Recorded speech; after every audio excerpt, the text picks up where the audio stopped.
Hi guys, कैसे हो? I wish fine हो गए। तो आज मैं आपके सामने जो टॉपिक डिस्कस करने जा रहा हूँ वो है इलेक्टोरल बॉन्ड। हम लोग इसमें यह एक बहुत ही इम्पॉर्टेंट टॉपिक है यूपीएससी सिविल सर्विसेज एग्जामिनेशन के लिए, स्टेट पीसीएस के लिए भी, कोई सा भी स्टेट पीसीएस हो उसके लिए इम्पॉर्टेंट है। तो इसमें हम लोग बहुत ही इम्पॉर्टेंट डिस्कशन करने जा रहे हैं कि आखिर ये इलेक्टोरल बॉन्ड है क्या, इसका मेरिट्स क्या है, डिमेरिट्स क्या है। तो पूरे अच्छे तरीके से हम लोग इस पे चर्चा करेंगे और भी इसका सॉल्यूशन क्या क्या हो सकता है उसके बारे में भी हम लोग चर्चा करेंगे। तो कृपया वीडियो को पूरा देखें। मैं आपको से वादा करता हूं कि आप पूरी तरह से जो भी आपको डाउट रहा होगा इसके रिस्पेक्ट में मैं पूरा एक डिटेल्ड एनालिसिस करके आपके सामने रखने जा रहा हूँ। तो कृपया वीडियो को पूरा देखें आप। तो चलिए शुरू करते हैं। दोस्तों, हम सभी जानते हैं कि इलेक्शंस में, हमारे देश में जब इलेक्शन होता है तो बहुत सारे पैसे उसमें खर्च करते हैं। ठीक है, जो भी पॉलिटिकल पार्टीज है बहुत खर्चे होते हैं। इनफैक्ट अगर देखा जाए तो इंडिया का जो इलेक्शन है उसमें पैसा खर्च करने के मामले में भी ये यूएस से भी आगे है। यानी even we spend more money in our elections than the US. ठीक है, तो अगर ये इतना, और ये भी हम जो लोग सभी जान रहे हैं कि हम जो 21st सेंचुरी है उसमें जो पैसा है वो बहुत ही एक लार्जर रोल प्ले कर रहा है हमारे इलेक्शंस में। ये कैसे? तो मान लेते हैं जो पॉलिटिकल पार्टी है जिसके पास पैसा ज़्यादा है वो क्या करेगा, किसी जितने भी लोग हैं या कुछ लोगों को पैसा दे करके उसका वोट अपने और खींच सकता है, उसको खरीद सकता है। ठीक है, तो इन सभी चीज़ों से रिलेटेड मैं बात इस पे आज करने जा रहा हूँ। ठीक है, तो इसलिए कृपया वीडियो को पूरी तरह से देखें। मैं वादा करता हूँ पूरा आपका डाउट इस टॉपिक से क्लियर हो जाएगा। तो चलिए शुरू करते हैं इस वीडियो को। ठीक है, तो सबसे पहले हम इसमें बात करते हैं किस चीज़ के लिए। तो जो इलेक्टोरल बॉन्ड का स्कीम था वो लाया कब गया? तो सबसे पहले इसको इंट्रोड्यूस किया गया था हमारे फाइनेंस मिनिस्टर 2017 में, जो अरुण जेटली जी थे। यूनियन बजट में जब लाए थे तो उस समय इन्होंने इसके बारे में डिस्कस या इंट्रोड्यूस किया था, लेकिन ये स्टार्ट वर्किंग में कब आ गया? 2018 से। ठीक है, अब इतना क्लियर है कि किसके द्वारा लाया गया था? फाइनेंस मिनिस्टर अरुण जेटली के द्वारा 2017 के यूनियन बजट में। और काम ये कब से करना शुरू कर दिया? 2018 से। क्या पर्पस था इसका, इसके बारे में अगर हम डिस्कशन करें तो सबसे पहला पर्पस था to bring transparency in electoral funding.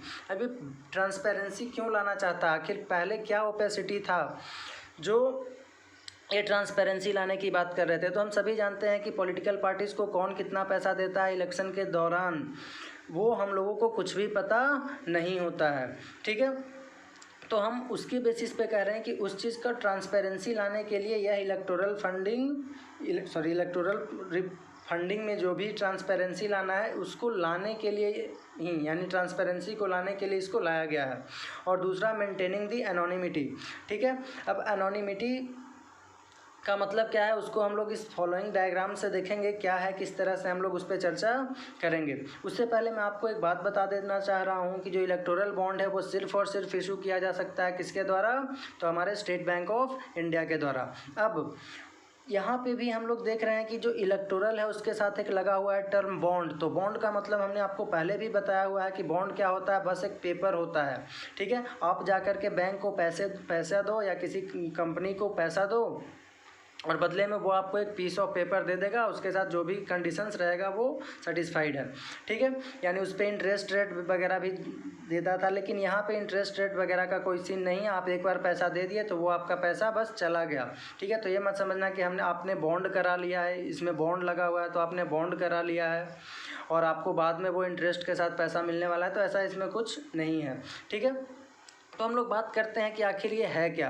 तो देखो, कोई भी एक डोनर है जो पैसा देना चाह रहा है। ठीक है, अब बात ये करोगे कि आखिर पैसा कौन दे सकता है, तो उस पर भी मैं चर्चा करूँगा। पहले हम लोग ओवरव्यू देखते हैं यहाँ पे कि एक डोनर है जो पैसा किसी भी पॉलिटिकल पार्टी को इलेक्शंस के दौरान देना चाहता है। तो क्या करेगा वो? तो वह पॉलिटिकल पार्टी जाकर के पैसा देगा एसबीआई को। ठीक है, और एसबीआई उसको क्या करेगा? एक बॉन्ड इशू करेगा, इलेक्टोरल बॉन्ड इशू करेगा। किसको? डोनर को। अब यह डोनर क्या करेगा? उस बॉन्ड को लेकर के चला जाएगा किसके पास? पॉलिटिकल पार्टी के पास, कोई भी पॉलिटिकल पार्टी हो।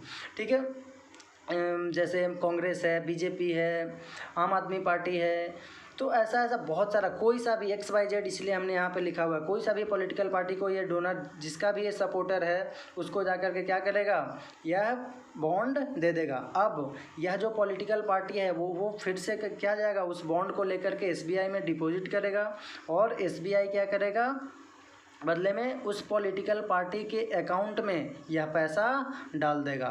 ठीक है, तो ये पूरा सीन है। फिर से एक बार बोल दे रहा हूँ, कोई भी डोनर है, डोनर क्या करेगा, SBI में जाकर के पैसा देगा और SBI उसको क्या करेगा, बॉन्ड इशू करेगा और वह बॉन्ड लेकर के ये पॉलिटिकल पार्टी को जाकर के दे देगा। पॉलिटिकल पार्टी क्या करेगा, फिर से SBI में जाएगा और अपने पैसे को रिडीम करवा लेगा, यानी कह सकते हैं उस बॉन्ड को रिडीम करवा लेगा।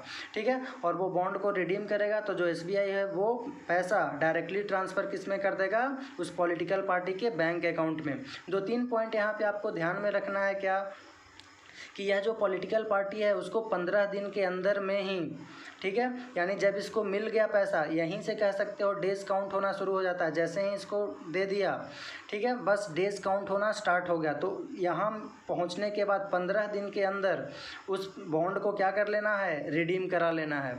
ठीक है, नहीं तो फिर वो इनवैलिड हो जाता है।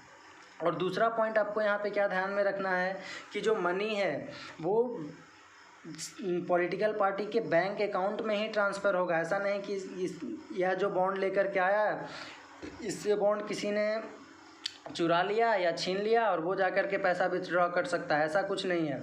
वह बॉन्ड सिर्फ़ और सिर्फ किसी भी पॉलिटिकल पार्टी के बैंक अकाउंट में ही पैसा उस बॉन्ड से जा सकता है, और वह भी जो बैंक अकाउंट होना चाहिए वो वेरीफाइड होना चाहिए, किससे, इलेक्शन कमीशन ऑफ इंडिया से। अगर वेरीफाइड नहीं है तब भी हम क्या कर सकते हैं कि वो पैसा उस पॉलिटिकल पार्टी के अकाउंट में नहीं जाएगा। तो ये 2 पॉइंट था जो हमने आपको यहाँ पे डिस्कस कर दिया।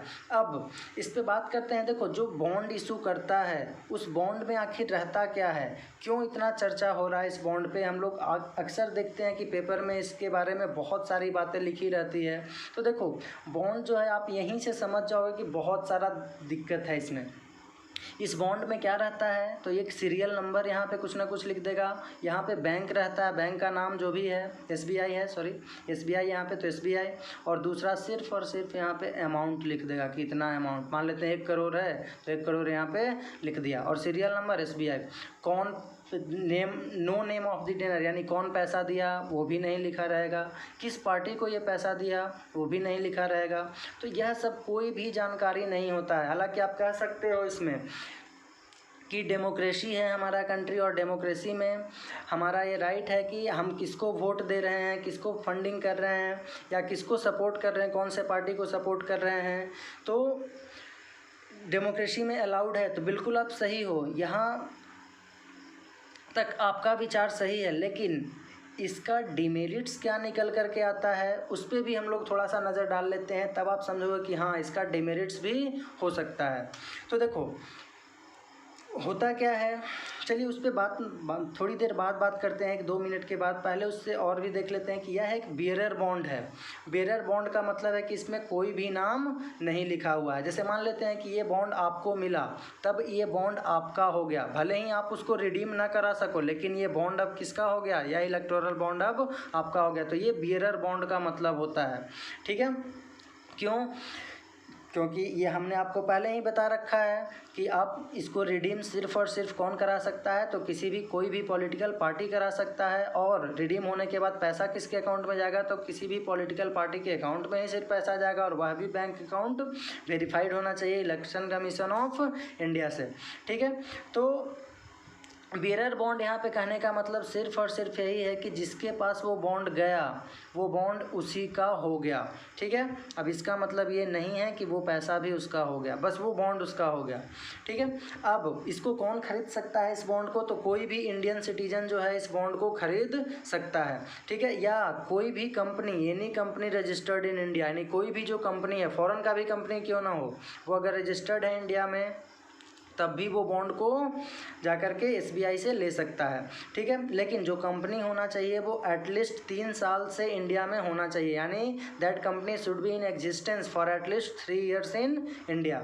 ठीक है, ये 2017 के बजट में ऐसा हुआ है। ठीक है, देखो 2017 के बजट में और भी क्या था कि जैसे पहले जो था सीन क्या था कि 20-20 हज़ार तक का, यानी कोई भी पर्सन या कोई भी कंपनी 20 हज़ार तक का क्या करा सकता था, 20 हज़ार तक फंड जा कर के किसी भी पॉलिटिकल पार्टी को दे सकता था। तो इससे देखो क्या होता था कि बहुत सारा मतलब ह्यूज अमाउंट में जा कर के, जैसे मान लेते हैं किसी पर्सन को 2 लाख रुपये देने हैं, तो 2 लाख रुपया अगर देना है उस पर्सन को, तो क्या करेगा, 20-20 हज़ार ही उसको देना है मैक्सिमम, तो वो 10 आदमी को दे देगा कि जा कर के उसको दे दो। इस तरह से फुलफिल हो गया। लेकिन अब ये 20 हज़ार के लिमिट को घटा करके कितना कर दिया गया है, 2000 कर दिया गया है। अब 2000 कर दिया गया है तो क्या ढूंढना पड़ेगा, इसको 100 आदमी ढूंढना पड़ेगा, ठीक है, तब उस पॉलिटिकल पार्टी तक ये 2 लाख रुपया पहुंच सकता है, ठीक है। तो यह कह सकते हैं कि एक राइट स्टेप में डायरेक्शन है कि अगर लोगों को परेशानी ज़्यादा होगा तो समझ सकते हो यहाँ पे अब मैं क्या बोलना चाह रहा हूँ कि हाँ, कुछ ना कुछ जो पैसा ज़्यादा कोई दे रहा है तो उस पर अंकुश लगाया जा सकता है, ठीक है। अब ये हमने बात कर लिया कौन परचेज कर सकता है, तो कोई सा भी हमने कंपनी बोला, रजिस्टर्ड कंपनी या कोई भी इंडियन सिटीजन। लेकिन यह जो कंपनी है, फॉरेन कंपनी भी जो था अब इन्वेस्ट कर रहा है, वो पहले ऐसा नहीं था सीन। पहले क्या था कि कोई भी फॉरेन फर्म्स जो था वो they are not allowed to make the political contribution, यानी उनको पॉलिटिकल कंट्रीब्यूशन करने का कोई अधिकार नहीं था। लेकिन जो यह इलेक्टोरल बॉन्ड स्कीम आया है उसमें क्या है, यह सीन ऐड कर दिया गया है, यानी कोई भी फॉरेन कंपनी या फॉरेन फर्म भी जो है वो क्या कर सकता है, पॉलिटिकल पार्टी में पैसा जा कर के कंट्रीब्यूट कर सकता है, ठीक है। नेक्स्ट, अब देखो इससे क्या होगा, जैसे मान लेते हैं कोई भी एक बिजनेसमैन है, ठीक है, जिसके पास बहुत सारा, लेट अस सपोज उसके पास बहुत सारा ब्लैक मनी है, ठीक है। अब ये ब्लैक मनी क्यों ये कंसर्न बना हुआ है उस पर मैं बात कर रहा हूँ। तो ब्लैक मनी है वो क्या करेगा, वो हवाला के थ्रू किसी दूसरे कंट्री में, जैसे सिंगापुर है, ठीक है, मलेशिया है, मॉरिशस है, तो ऐसे कंट्री में भेज देगा जहाँ पे हवाला ट्रांजैक्शन होता है, तो वहाँ पे लेकर के चला गया। अब वह सिंगापुर से क्या करेगा, सिंगापुर से एफडीआई के माध्यम से इंडिया में आकर के फिर से क्या कर लिया, एक कंपनी ओपन कर लिया और वो रजिस्ट्रेशन भी करवा लिया, ठीक है।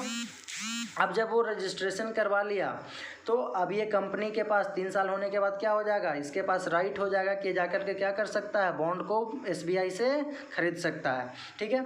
तो अब कंपनी वो क्या करेगा, जाकर के बॉन्ड खरीद लिया एसबीआई से, ठीक है, और एसबीआई से बॉन्ड खरीदने के बाद वो जाकर के किसी भी पॉलिटिकल पार्टी को वो बॉन्ड दे दिया, ठीक है। तो यहाँ से हम लोग क्या देखें कि जो ब्लैक मनी था वो किस चीज़ में कन्वर्ट हो गया, वाइट में कन्वर्ट हो गया। और यही कारण है कि this causes problem of money laundering. हम सभी देख रहे हैं कि ब्लैक मनी किस चीज़ में कन्वर्ट हो गया, वाइट में, तो प्रॉब्लम ऑफ मनी लॉन्ड्रिंग हो रहा है यहाँ पे। तो यह एक मेजर कॉन्सर्न है किसके लिए, आरबीआई के लिए और इलेक्शन कमीशन ऑफ इंडिया के लिए। क्लियर है इतना, फिर से मैं बोल दे रहा हूँ, कोई भी ब्लैक मनी बिजनेसमैन वाला रखा हुआ है वो हवाला के थ्रू किसी दूसरे कंट्री में भेजेगा और वहाँ से एफडीआई करा करके, भाया एफडीआई आकर के इंडिया में कोई भी एक कंपनी खोल लिया और रजिस्ट्रेशन करवा लिया। रजिस्ट्रेशन करवाने के बाद क्या करेगा, वो जाकर के 3 सालों के बाद बॉन्ड इशू कर सकता है और बॉन्ड लेने के बाद वो क्या करेगा, किसी भी पॉलिटिकल पार्टी को दे देगा, जिससे ब्लैक मनी वाइट में कन्वर्ट हो गया। और ये एक बहुत बड़ा समस्या बना हुआ है आरबीआई और इलेक्शन कमीशन ऑफ इंडिया के लिए, ठीक है। अब हम बात करते हैं कि जो बॉन्ड अवेलेबल है वो किस किस अमाउंट में अवेलेबल है। तो वो 1000 में अवेलेबल है, 10,000 में, 1 लाख में, 10 लाख में और 1 करोड़ में। यानी आप चाहो कि 600 आप डोनेट करना चाहो, ठीक है, तो 600 आप नहीं कर सकते हो। 1600 करना चाहो तो आप नहीं कर सकते हो। यानी एक लिमिटेड अमाउंट, जैसे मान लेते हैं 15 लाख करना है तो एक 10 लाख का दे दो, ले लो, और 5 1 लाख का ले लो। यानी इन अमाउंट में ही, यानी जो पॉसिबल इन फैक्टर्स में है उसी को हम लोग क्या कर सकते हैं, इशू कर सकते हैं, ठीक है। नेक्स्ट हम लोग चर्चा कर रहे हैं कि such donation can be received by those political party. ये एक इम्पॉर्टेंट डाटा है, एक स्टेटमेंट हो सकता है प्रीलिम्स में कि ऐसा डोनेशन किसके द्वारा रिसीव किया जा सकता है। तो वैसे पॉलिटिकल पार्टी ही सिर्फ इसको रिसीव कर सकते हैं जो रजिस्टर्ड है under section 29A of the किसका, रिप्रेजेंटेशन ऑफ पीपुल्स एक्ट 1951, एक डाटा है, ध्यान में रखिएगा कि वैसा पॉलिटिकल पार्टी जो रजिस्टर्ड है 29A सेक्शन के तहत रिप्रेजेंटेशन ऑफ पीपुल्स एक्ट 1951 में, और भी इसके साथ साथ एक और कंडीशन होना चाहिए, सिर्फ इसमें रजिस्टर्ड है ऐसा नहीं है कि वहीं पैसा ले लेगा, उसके साथ साथ एक और कंडीशन क्या है कि कम से कम पिछले इलेक्शन में उसको कितना वोट मिला हो, 1% का वोट मिला हो, तभी वो जाकर के वो डोनेशन रिसीव कर सकता है। ठीक है, तो ये हमने एक डाटा की बात करा जो आपको ध्यान में रखना है। ठीक है, अब एक और भी डाटा मैंने ऊपर में आपको बताना छोड़ दिया कि भूल गया कि जो कंपनी होता है वो कितना पैसा दे सकता है।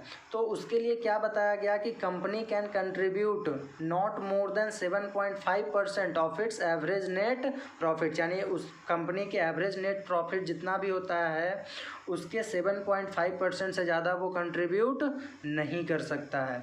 क्लियर है दोस्तों इतना? तो नेक्स्ट में हम लोग चलते हैं क्या, और भी इसका एक डिटेल्ड एनालिसिस लेते हैं। जैसे देखिए एक और भी डिमेरिट निकल कर के सामने क्या हो सकता है, जैसे मान लेते हैं ये SBI है, ठीक है, एक पर्सन A है और एक दूसरा पर्सन B है। मान लेते हैं यह जो पर्सन A है वो बीजेपी को सपोर्ट करता है, किसी पॉलिटिकल पार्टी 1 को, लेटेस्ट सपोज हमने मान लिया यहाँ पे बीजेपी को सपोर्ट कर रहा है ये। ठीक है, अब ये क्या करेगा, जाकर के पैसा देगा SBI में, SBI बदले में इसको क्या दे देगा, बॉन्ड दे देगा। ठीक है, बॉन्ड इशू कर दिया। अब ये क्या हुआ, इस आदमी से, पर्सन ए से क्या हुआ कि वो बॉन्ड किसी तरह से खो गया, किसी वजह से खो गया। ठीक है, या मान लेते हैं कोई चुरा लिया इसके पास से बॉन्ड, ठीक है, या छीन लिया मारपीट करके, कुछ भी हो सकता है। ठीक है, तो अब क्या करेगा, और ये छीना कौन, या किसी को मिला, इसका खो गया तो मान लेते हैं इसको B को मिल गया, या ये छीन लिया या चुरा लिया, कुछ भी मान सकते हो आप। अब यह जो B है वो मान लेते हैं सपोर्टर है किस, कौन से पार्टी का, कांग्रेस पार्टी का। ठीक है, दूसरे किसी पार्टी का, मैं एग्जाम्पल कांग्रेस बीजेपी यहाँ पे सिर्फ एग्जाम्पल के लिए ले रहा हूँ। अब यह जो बॉन्ड इसको मिल गया, अब ये क्या करेगा, ये तो अपने पार्टी को जाकर के देगा बॉन्ड, अब ये जाकर के दे दिया किसको, कांग्रेस वाले को। ठीक है, अब कांग्रेस वाले क्या करेंगे, इसको ले जाएंगे 15 दिन के अंदर में और SBI से इसको रिडीम करवा लेंगे। अब जो पैसा A निकाला था, बॉन्ड लिया था, वो किसके लिए लिया था, पार्टी 1 के लिए, लेकिन ये पहुंच गया किसके पास, पार्टी 2 के पास। तो यह भी एक एनालिसिस कह सकते हैं कि ऐसा भी कुछ हो सकता है। ठीक है, ध्यान में रखिएगा आप। अब नेक्स्ट हम लोग क्या बात कर सकते हैं कि these bonds are tax deductible, यानी यह जो बॉन्ड है वो टैक्स डिडक्टिबल है। जैसे मान लेते हैं कोई पर्सन 2 लाख का इनकम कमा रहा है और वो अपना 2 लाख में से 50,000 किसी पॉलिटिकल पार्टी को फंडिंग कर दिया, तो अब उसको जो इनकम टैक्स देना पड़ेगा वो सिर्फ 1.5 लाख पे ही देना पड़ेगा।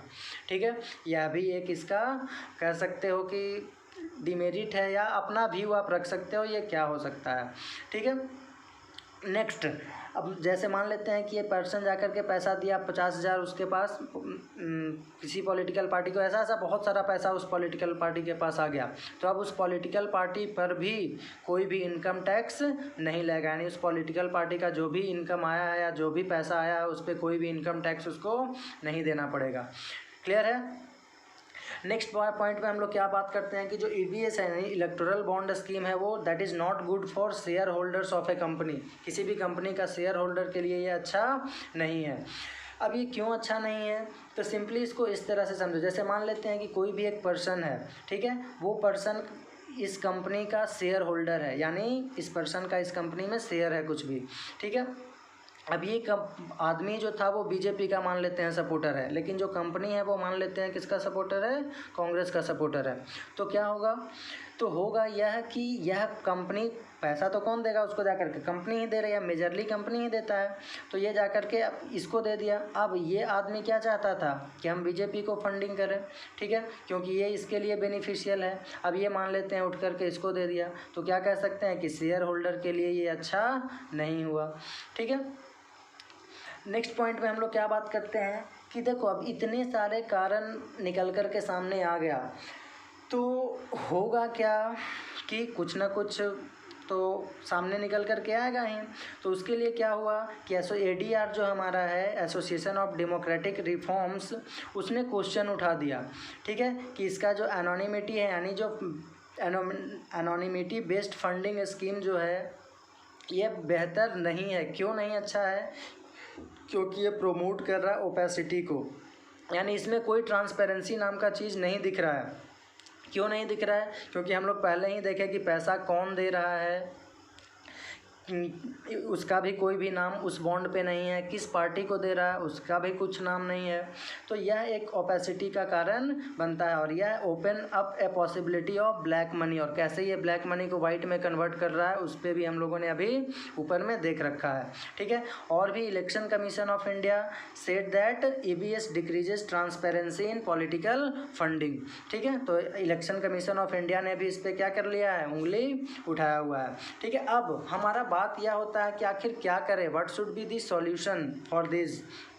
ठीक है, तो सॉल्यूशन क्या होना चाहिए? तो सबसे पहला बात कि there should be complete transparency in all funding, पूरी तरह से कंप्लीट ट्रांसपेरेंसी होना चाहिए। यानी कह सकते हैं कि पॉलिटिकल पार्टीज़ को किसके अंडर में आना चाहिए, RTI एक्ट के अंदर में आना चाहिए। ठीक है, और नेक्स्ट पॉइंट में क्या है, नेक्स्ट सॉल्यूशन में कि there must be spending limits as well as donations limit, यानी स्पेंडिंग लिमिट भी इलेक्शन में आप इतना ही खर्च कर सकते हैं या कोई भी व्यक्ति इतना ही लिमिट तक डोनेट कर सकता है। तो यह सब का भी एक प्रावधान अच्छे तरीके से होना चाहिए। अगर कोई इसको पालन नहीं करता है तो उसके अगेंस्ट में स्ट्रिक्ट एक्शन लेना चाहिए।